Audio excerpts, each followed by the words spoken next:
Welcome to the Deconstructed Woman podcast, a podcast about breaking down barriers between women, exploring and sharing perspectives of each individual woman's experience, and discovering what we have in common and what makes us different. Hosted by Elisa Marie and Joji. Welcome back to the Deconstructed Woman podcast. This week, Joji and I wanted to sit down and talk about a topic that came up as I was listening to a recent podcast, the Calm Mom podcast, on the topic of burnout. And that's a topic that has kind of resonated through the last couple of months for me. But the piece that they were talking about that I kind of wanted to hone in on was the idea of what they quoted as the isolation epidemic. And I was talking to Joji before we got on that I find that, we've talked in a couple of different conversations about leaning on your village.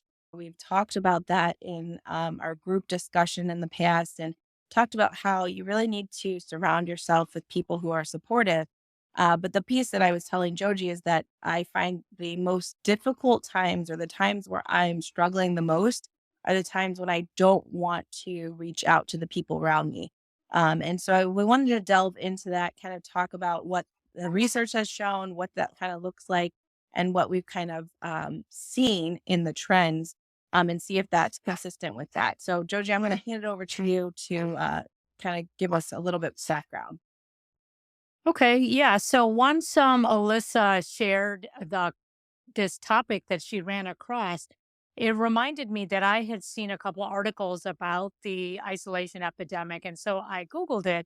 And right away, the first article that came up was the fact that the Surgeon General, Dr. Vivek Murthy, had, sort of made a comment about the fact that loneliness was a public health epidemic. And this is an article that I'm referencing from the American Psychiatric Association, and it was first published in January 30th, 2024. And so I think the research and the poll that he references was actually done in 2023.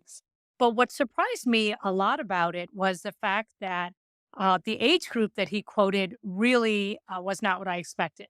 So what he talked about was the fact that 30% of Americans aged 18 to 34 were saying that they were lonely every day or several times a week, and that single adults were nearly twice as likely as married couples to say that they had been lonely on a weekly basis over the past year. And so I do think that loneliness is different than the burnout that Alyssa may be talking about, but I also think is significant, which to also add the fact that another preconceived notion that I had was that this isolation trend might have been kicked off by COVID, whereas the article says clearly that that is not the case. That this was a trend that we were seeing in with the American population, before COVID, and COVID just went ahead and exacerbated it. So I think that there is a lot of this to unpack in terms of, where does isolation come from, especially from ages 18 to 34. Um, I don't know if that age group is surprising to you, Alyssa, or if that makes sense to you. Well, it does make sense to me, and I think that there's a couple links here. So this is how I'm kind of I it brings me back to when I was in graduate school. I had a colleague who focused her research on like uh, on social media and how that impacts people's relationships.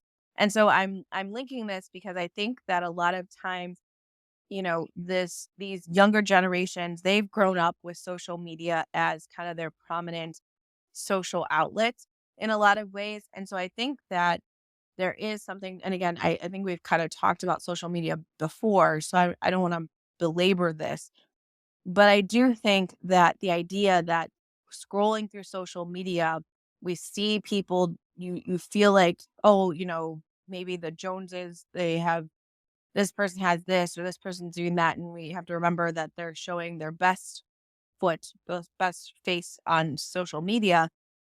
but that creates kind of this fake or um I don't know what the best term for it is, but the kind of this facade that we think, well, this is, this is how people are. Oh, look how that family is, or look how this person, struggled through this situation, but they persevered. And so people are able to kind of reflect and put in these kind of posts and things.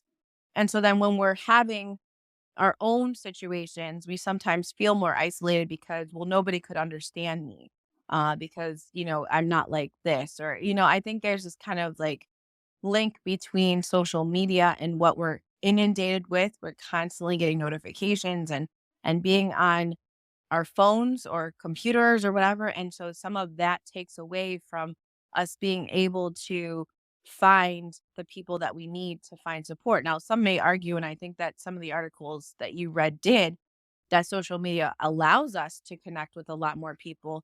But I think that there's different ways of connecting. And I think that there's still a sense of loneliness in trying to maneuver through um, and really find your people and not just online. Yeah, I think that there's a distinction. I think that definitely when you talk about, people and the persona that they emulate on screen might be completely different than the individuals that they are in their everyday life. I think there's a stark difference between those two. And I think it's very easy for people who consume social media to think that the person they see on TikTok is like that 24/7, right? And that's just not possible.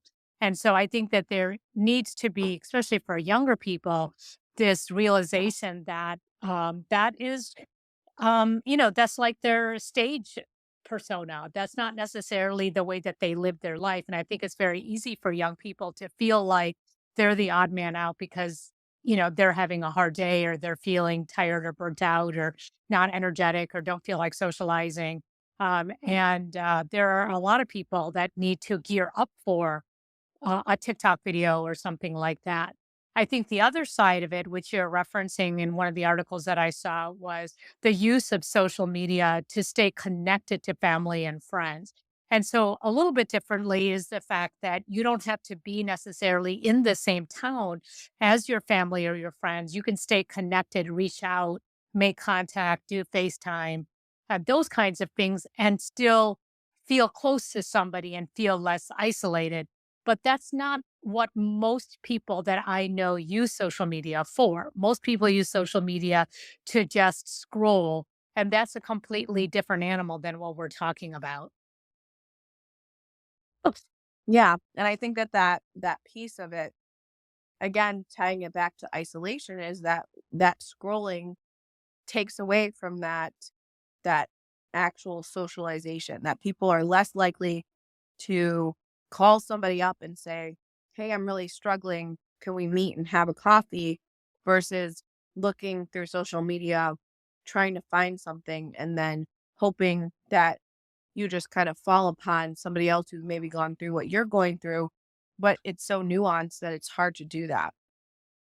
And I do think it's interesting that, given the fact that I have a sample size of one, my daughter who's 28, when she's looking to make new friends or new contacts or, even look at her dating opportunities, everything is technology based. So it's like, oh, I'm joining some meetup groups or I'm on an app to meet somebody.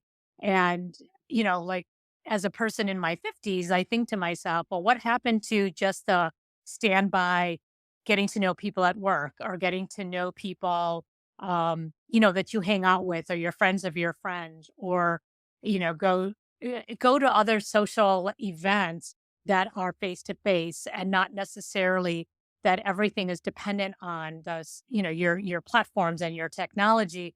But it seems to be the way of the world today. So, I dread the day that I'll have to deal with any of that. And maybe I won't just because that's not my first choice. But I found it interesting that, and on one hand, you could explore like a new hobby or something. Like, she joined a gamer group and she joined a couple of different like groups of people who have the same kinds of interests that she does.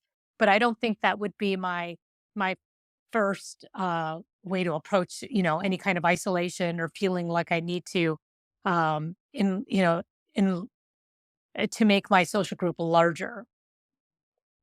Yeah. And I think that, okay, so I'm tying this back to what I was saying in the beginning is that sometimes uh, we want to go outside of our social group, whether that be because maybe, you look at the friends that you have and you're like, yeah, I don't think any of them will understand what's happening, or, they might judge me or whatever the circumstances are. And I think that sometimes we go to the internet to fill that gap or that void.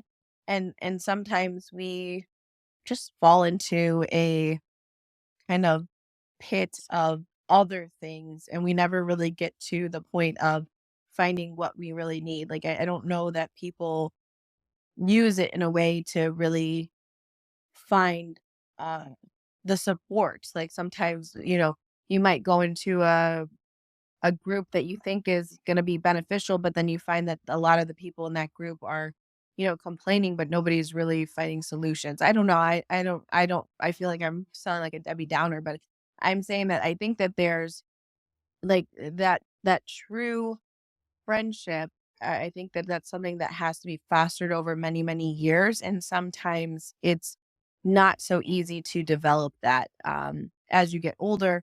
I mean, for me in my 40s, I'm thinking, I have done like the mom, like Peanut, like the finding mom friends on Peanut, which is like Tinder for moms.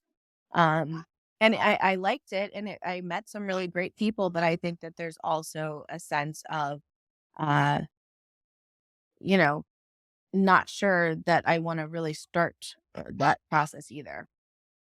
Yeah, I mean, I definitely feel like at this age, it was interesting. I was talking to a friend of mine a couple hours ago about this topic as I was like trying to find some research on it. And she is in her probably mid to late 30s. And she has like an 18-year-old, I think like a middle school age person. And then she has three sons, and the youngest son is probably like 7 or 8. And she definitely thought that, yeah, somebody's 18 to 34 doesn't surprise her. But she also thought it was because that age group, in her opinion, wasn't as focused on being busy. Like, if you're single, you may have more time on your hands. When you're married and you have children that you're busy with activities or whatever, there's less time really to yourself. And most people in their I'd say 35 to 45 age group are really just looking for some me time. And so she just sort of thought, maybe this had to do with the fact that they have less stuff going on, and versus, families or, people who are married have either a partner or, their children to really, they're forced to, manage, or, that's a 24/7 kind of a role. And so she thought it made a little bit more sense. Now, it's not unusual that in this article, it goes on to say that, the ratio of men to women feeling isolated or reporting isolation is much higher on the female side than the male side. I have some thoughts about that. But Alyssa, I mean, what about the male female divide on that? Do you think, whether you agree, tell me A, if you agree with it or not, but also what do you think contributes to more women being isolated than or lonely than men? I definitely think that, and I think this kinda goes back to some of the I always link back to, so for people listening, I'm always thinking about, oh, we've talked about, men, women differences, even in children, boys and girls and things like that. But I think that what I see, or that like my observations from my own experiences, that those deeper kind of connected conversations happen more for women than men. And so some of that is that, you know, we may want to have more connected conversations. And that's again something that you can't just kind of meet somebody on the street and have a connected conversation with them. You kind of have to foster that. There's a process that, societally we have to develop a friendship. You can't just spring on somebody like, hey, I'm having a really awful day. This is what happened to, I mean, you could, but that's not necessarily how most friendships start. And so I think that there's a sense of needing to connect with people, but also having developed a relationship and a friendship before that. And so because that takes time, I think that it makes sense that women may feel more isolated because that process in of itself is not easily remedied. You can't easily just, you know, say, okay, this person's going to be my new friend. I'm going to have deep conversations with them. You kind of have to develop that, if that makes sense. Yeah. And I think, for because we focus on women and we are women, I think that we can clearly identify that, we are better able to articulate the way that we feel. We can name our emotions and, we're, I think, pretty real about the way that we're feeling. Whereas I think, men tend to be a little bit more removed. I think they are more comfortable being on their own more than women. I think women are sort of like, because they're hunter gatherers kind of, and they're in early times that I feel like there is sort of a kinship or like a group sort of a group that binds women together. I think that's also very important. I think women are very natural at making relationships. It's one of their, top skills when it comes to nurturing and caring for and developing relationships. So for all those reasons, I think that when women don't feel comfortable with their social circle, that they tend to feel it a lot more acutely than maybe the men that I know and the way that I experienced that. I will say I ran into a second article. This is by NPR, and they also had an article very similar in the timeline. These articles were actually published around May 2023, and but the NPR, the public radio article really talked about, not only is loneliness an issue that is present in our society, but also sort of outlining the fact that that loneliness has very direct correlations to physical symptomology. So, you can see that there in the literature, there's 29% increased risk of heart disease, 32% risk of stroke, 50% increased risk of developing dementia in older adults.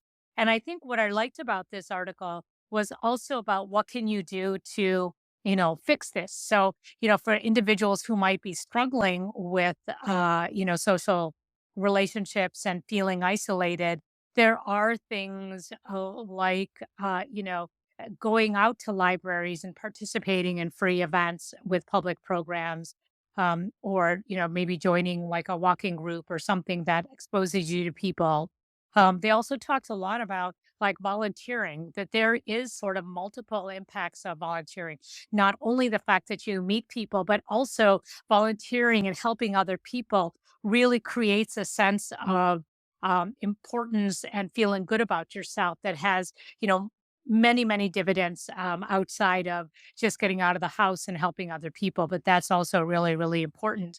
We did touch upon technology and how that can be leveraged if you want to develop relationships, and then just you know um, committing and cultivating a relationship of connection and understanding how important that is for you as an individual if you are somebody who might be struggling with loneliness or isolation. So going out of your way to make that a priority and to put yourself in situations that can lead to further socialization and social, networking and things like that. So all of this is, very, very important.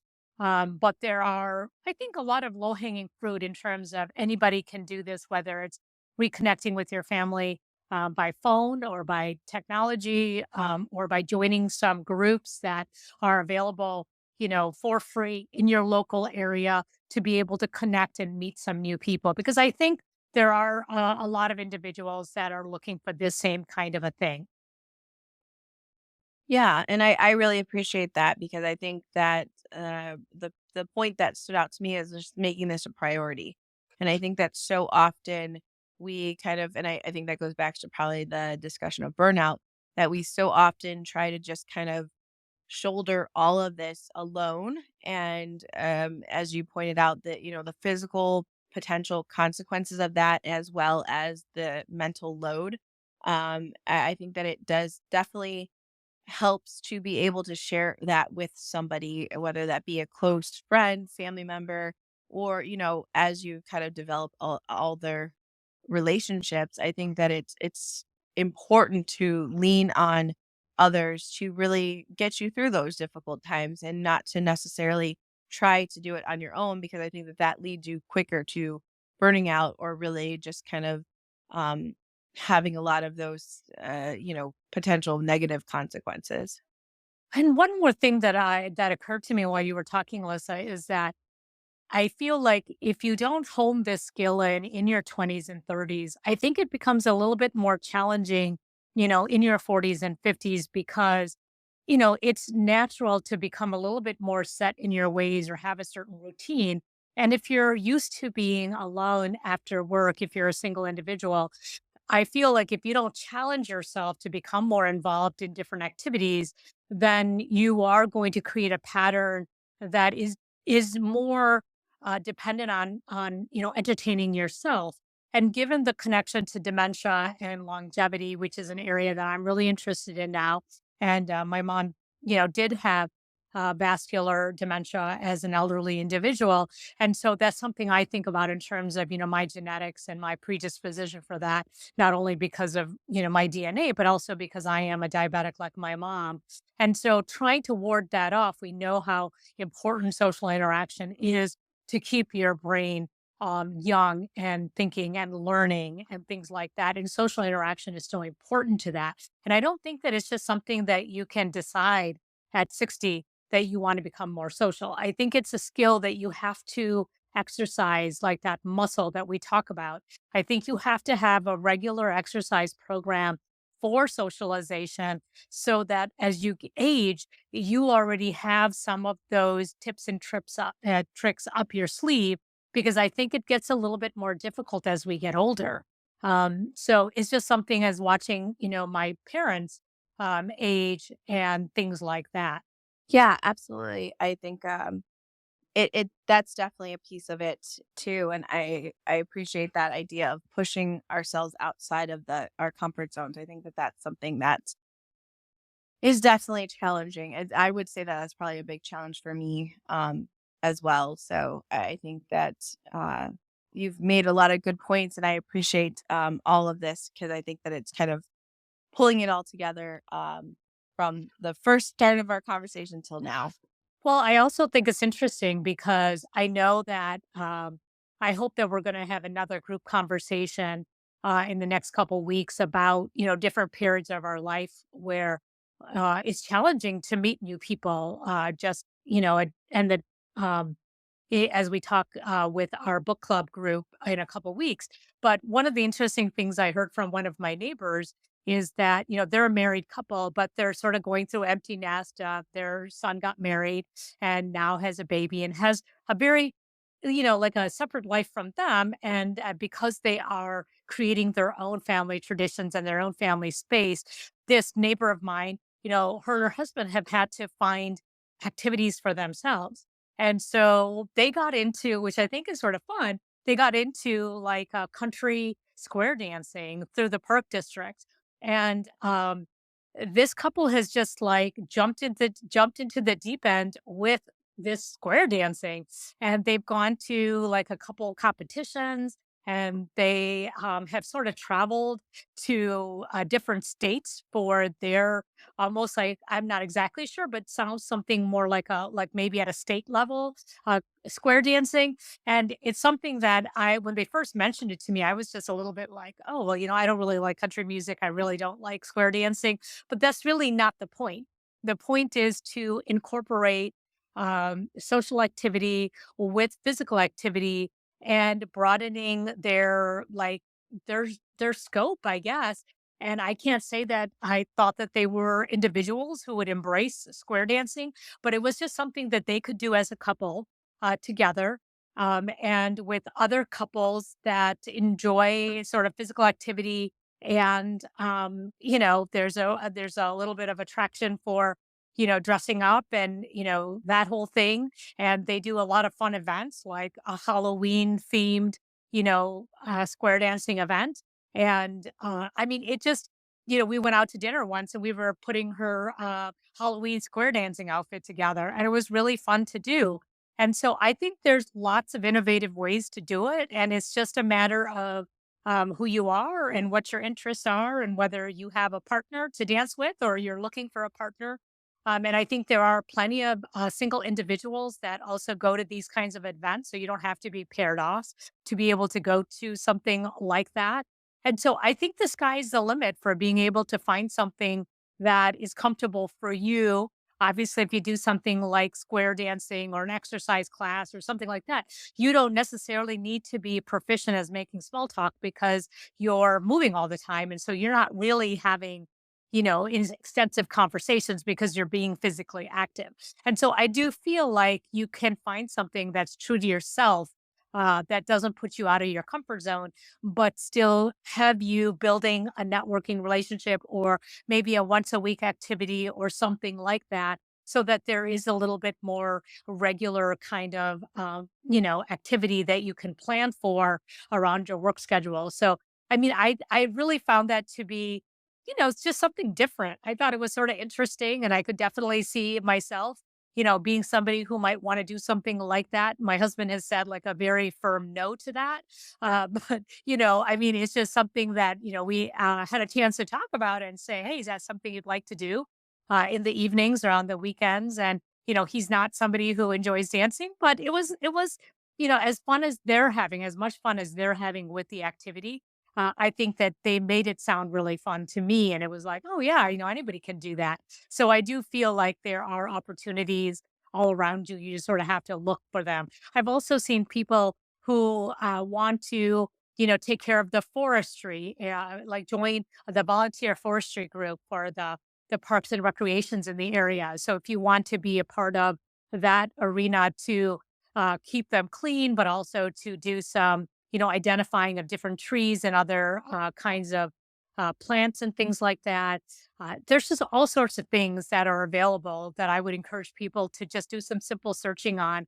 I have found so many different things that I sort of wish that I had the time and, desire to do, because I think there's a ton of opportunities if you just start looking and opening, just sort of being open to ideas. I think a lot of things will fall in your lap that you might not have considered in the Absolutely, I love past. that. I'm standing over here, like, laughing and like, "Oh, that's such a fun idea," line dancing and those sorts of things. So I always appreciate, Joji, your thoughtful comments and ideas, and I think that this hopefully is a jumping off point for, people who maybe have had this experience. I know that that's how I had started this conversation, was saying I was going through a hard time and was trying to find who to kind of lean on. And I think that that's something that we have to kind of process and look at.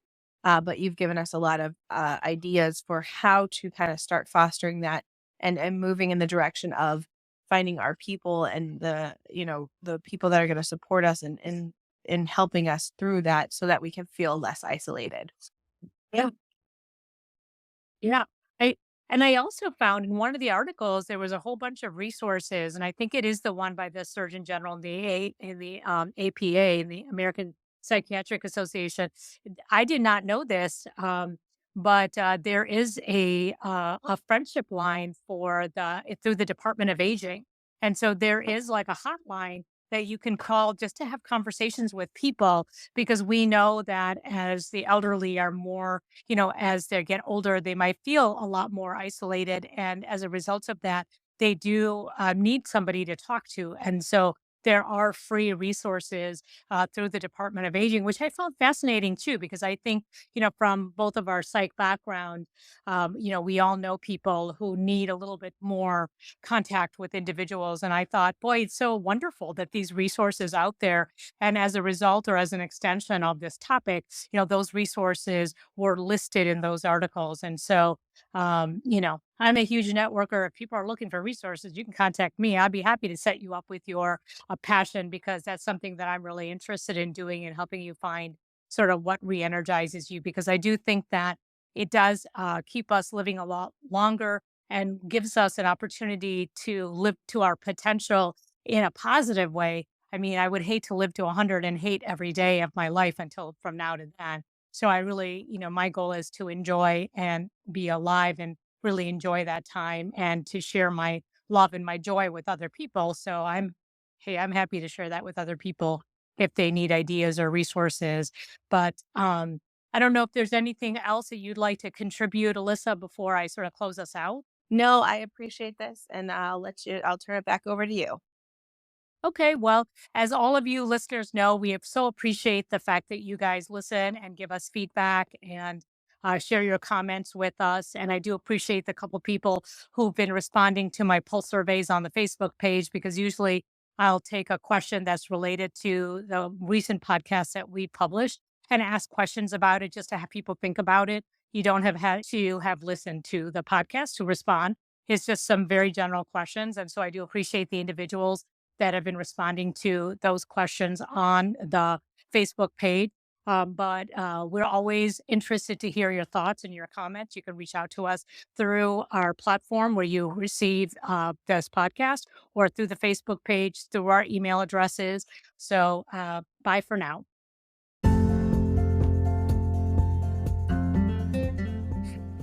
Thank you for listening to our podcast, The Deconstructed Woman. If you like this podcast, please share it with your friends, rate this episode, or subscribe to be notified of all new content. We want to hear from you, our listener. Do you have thoughts on the discussions we're having? Want to share topic suggestions? Or want to join us for a topic that you're passionate about? Contact us at our email address, thedeconstructedwoman@gmail.com.